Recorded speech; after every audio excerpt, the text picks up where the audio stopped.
Soon, Hawaii will lift some of its quarantine and COVID testing requirements for travelers, but it's too late for one Valley family who turned to our Let Joe Know team after they were locked in their hotel room despite being vaccinated and having negative tests.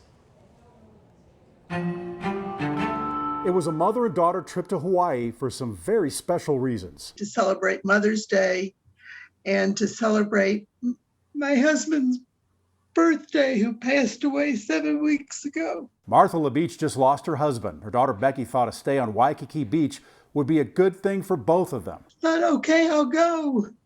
It should be nice. While many states have lifted COVID travel restrictions, Hawaii still demands at this time a 10-day quarantine period unless you have a negative COVID test taken 72 hours from departure. The LaBeaches say they got their tests at CVS, which is on Hawaii's approved list, telling them they needed it for Hawaii travel in April.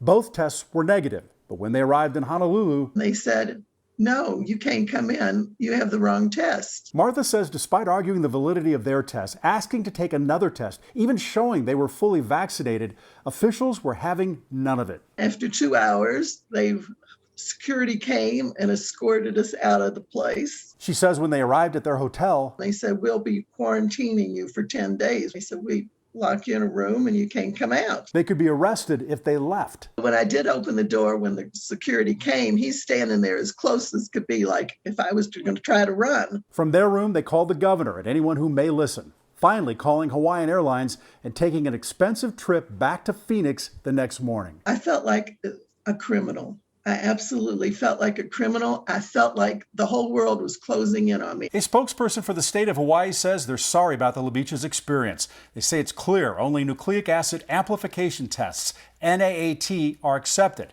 Antigen tests are not accepted, and the uploaded results show the LaBeaches were antigen tests. They say the requirements are to reduce health risks of travel. The LaBeaches wonder why they weren't told of issues earlier, why they were able even to get on the plane. They didn't say anything was wrong. So we assumed we had everything right. Once home, Martha says she called CVS, telling them she specifically asked for a test for Hawaii travel. And they said, well, that's not their problem. They gave us the test. Yeah. I said, it's got to be somebody's problem. CVS tells us they are aware of the requirements traveling to Hawaii, but they didn't talk about what happened with the LaBeaches.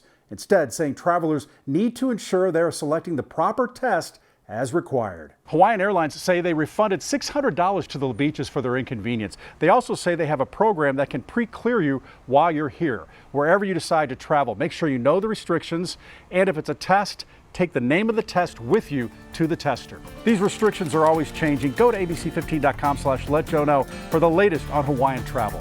I'm investigator Joe Ducey. If you got a problem, let me know.